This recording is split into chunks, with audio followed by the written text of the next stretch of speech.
कहानी की शुरुआत में एक छोटा सा गांव दिखाया जाता है जिसे लोग काले गांव के नाम से जानते थे। यह गांव दूर दराज के पहाड़ों में स्थित था और इसके चारों ओर घने जंगल थे। गांव के लोग अंधविश्वासी थे और कई भूत प्रेत की कहानियां सुनाते थे। गांव के बाहर एक पुराना टूटा हुआ महल था जिसे भूतिया महल कहा जाता था। कोई भी उस महल के पास नहीं जाता था क्योंकि कहा जाता था कि वहां आत्माएं भटकती हैं।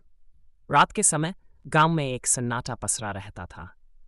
लोग जल्दी से अपने घरों में चले जाते थे और दरवाजे बंद कर लेते थे। बच्चों को बाहर खेलने की मनाही थी और युवा लोग भी रात के समय घर से बाहर नहीं निकलते थे। गांव में कई लोग गायब हो चुके थे और कोई नहीं जानता था कि उनका क्या हुआ। सबको लगता था कि उन्हें भूतिया महल की आत्माएं उठा ले गईं। एक दिन 3 दोस्तों रोहन, अनुज और प्रिया ने तय किया कि वे इस रहस्य का पता लगाएंगे। वे युवा थे और उन्हें इन भूत प्रेत की कहानियों पर विश्वास नहीं था। रोहन सबसे बहादुर था, अनुज तार्किक था और प्रिया बहुत साहसी थी। तीनों ने योजना बनाई कि वे रात को महल में जाएंगे और देखेंगे कि सच में वहां क्या है। रात के समय जब पूरा गांव सो रहा था, तीनों अपने घरों से निकल पड़े। उनके पास केवल टॉर्च और एक पुराना नक्शा था जो उन्हें महल तक ले जाएगा। रास्ते में जंगल घना और डरावना हो गया। उल्लू की आवाजें और अजीब साये उनके दिल की धड़कनें तेज कर रहे थे, पर तीनों ने हिम्मत नहीं हारी और आगे बढ़ते रहे।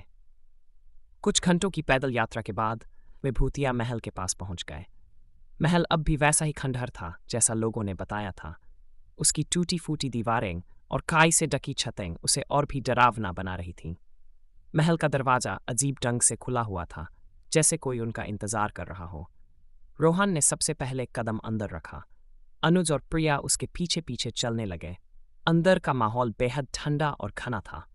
चारों ओर अंधेरा था और टॉर्च की रोशनी भी मुश्किल से कुछ दिखा पा रही थी। महल की दीवारों पर अजीब चित्र और पुराने समय के हथियार लटके हुए थे। वे महल के अंदर गहराई में चले गए। हर कदम के साथ उनके दिल की धड़कनें तेज हो रही थीं। अचानक एक दरवाजा खुद ब खुद खुल गया और उसमें से ठंडी हवा का झोंका आया। तीनों डर गए लेकिन पीछे नहीं हटे। वे उस दरवाजे के अंदर चले गए। वहां एक बड़ा कमरा था जिसमें एक पुरानी मेज और कुछ कुर्सियां थीं। कमरे के बीचों बीच एक बड़ी तस्वीर लगी थी जिसमें एक महिला का चेहरा था। उसकी आंखें जीवंत लग रही थीं, जैसे वह उन्हें घूर रही हो। प्रिया ने उस तस्वीर को गौर से देखा और अचानक उसे लगा कि तस्वीर की आंखें हिल रही हैं।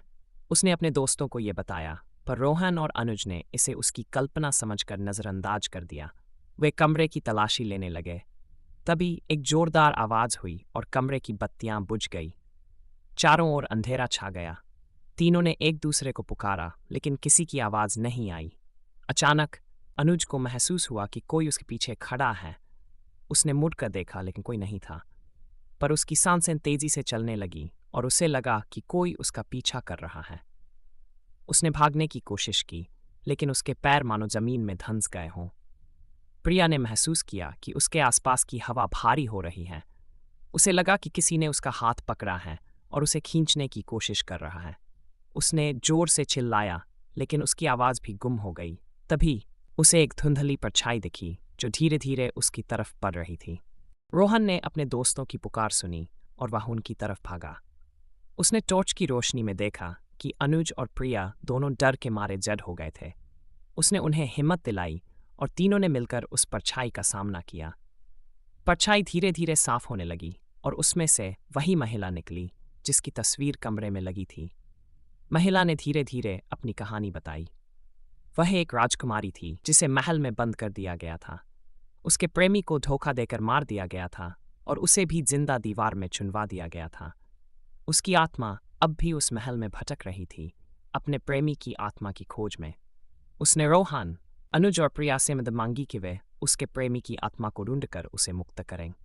तीनों ने हिम्मत करके उसकी मदद करने का वादा किया।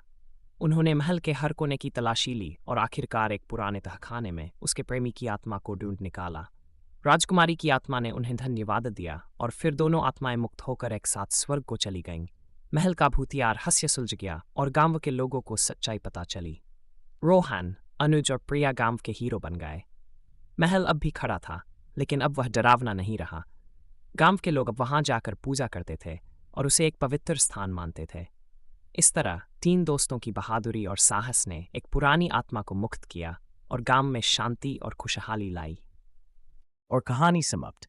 Please like, share, and subscribe to my channel, and press the bell icon.